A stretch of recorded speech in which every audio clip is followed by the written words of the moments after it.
Olá, eu sou a professora Cleiane do IFNMG Campus Januária e vou resolver com vocês aqui agora a questão 32 da prova do ENAD 2017 para o curso de Tecnologia em Análise e Desenvolvimento de Sistemas.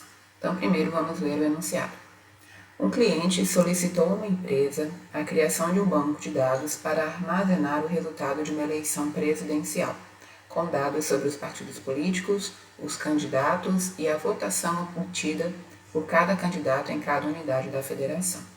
O seguinte diagrama de entidade e relacionamento foi elaborado como representação dos requisitos obtidos com o cliente. As tabelas a seguir contêm os dados registrados a partir do resultado dessa eleição. Com base nas informações e na situação apresentada, qual o comando SQL que seleciona corretamente os nomes dos candidatos, seus partidos e o total de votos de cada partido nessa eleição. Então, no primeiro momento, a gente tem que relembrar aí rapidamente esses conceitos de projeto de banco de dados. Então, neste primeiro momento, nós temos um diagrama conceitual, que é o diagrama entidade-relacionamento, onde nós temos entidades, relacionamentos, atributos. Esses atributos estão marcados aqui de alguma forma.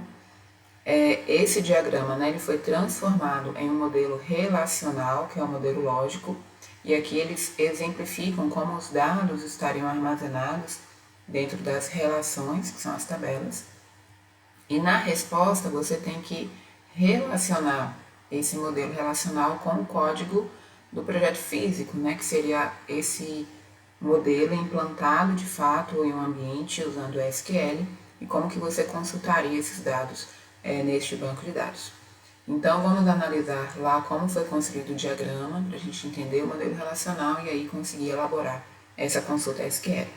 Então, ele fala ali que cada candidato tem um nome e um número, cada candidato é filiado a um partido. E aí vamos relembrar, quando a gente tem um relacionamento, esses números que aparecem aqui são a cardinalidade desse relacionamento.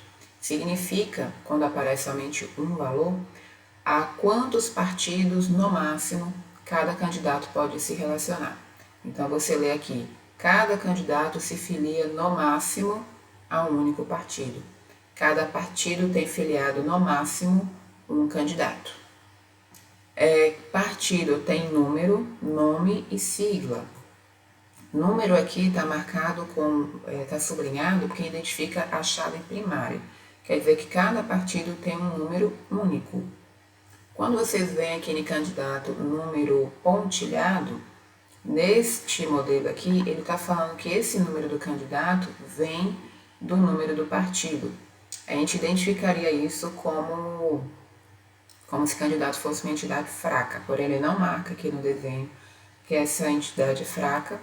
E também essa notação de pontilhar um atributo não é uma notação padrão, referenciada na literatura. Mas aqui ele está identificando que esse número vem da outra entidade que ele se relaciona. Olhando aqui, partido possui N votações, votação. Quer dizer que cada partido pode ter várias votações, registros de votação, mas cada votação é relacionada a somente um único partido. Lá em votação ele vai ter o estado, que aí vai ser a chave primária, então cada votação vai ter a quantidade de votos e vai ter o partido. E esse pontilhado aqui ele está falando que esse valor de partido está vindo lá da entidade partido. Bom, pelo menos o diagrama de entidade de relacionamento vai trazer uma ideia como esses dados estão organizados entre si.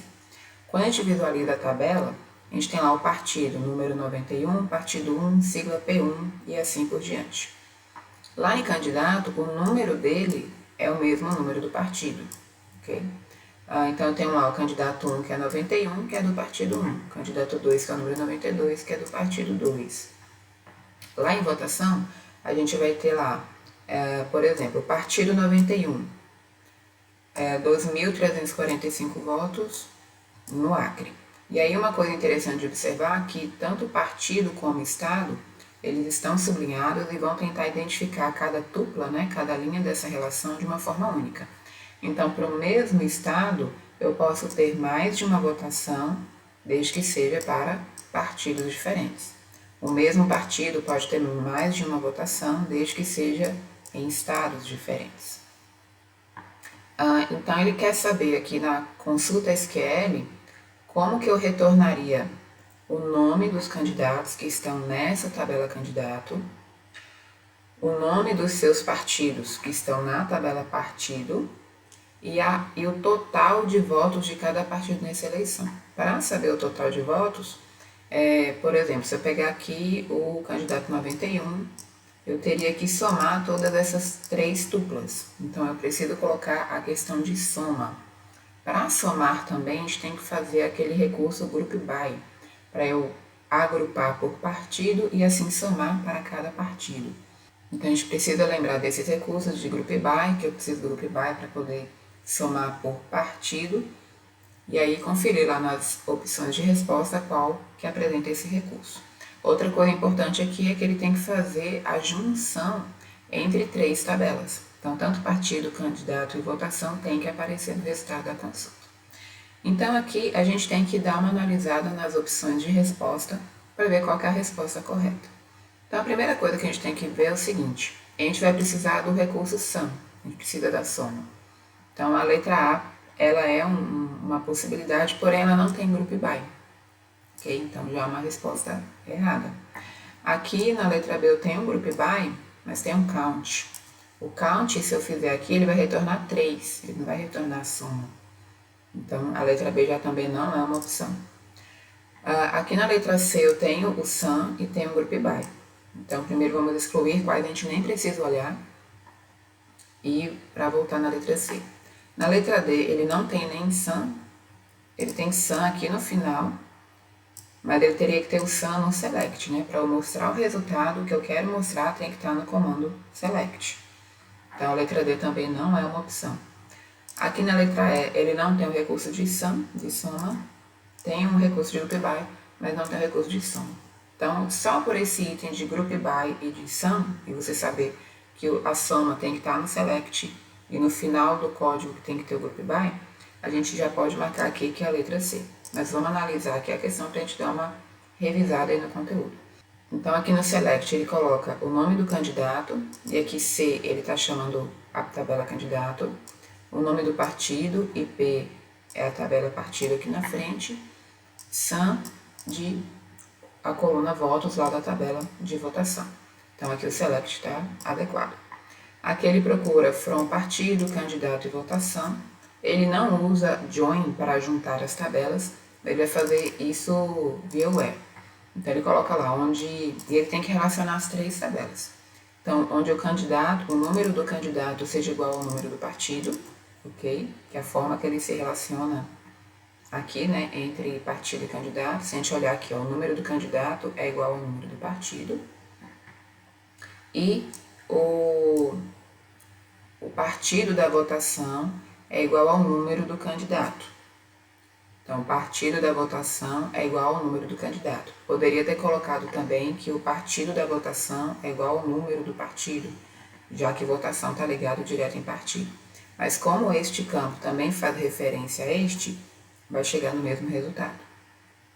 E aí ele vai agrupar pelo nome do candidato e pelo nome do partido. Então, todas as votações que ele encontrar por o mesmo nome do candidato, uma vez que o nome do candidato está relacionado ao número do partido, e também ao nome do partido, e ele também vai encontrar o mesmo número para aquele partido, ele vai criar um grupo, e para cada grupo ele vai aplicar o recurso de soma de votos. Então, a resposta C é a resposta correta para a questão 32 da prova de 2017. Bons estudos e boa prova!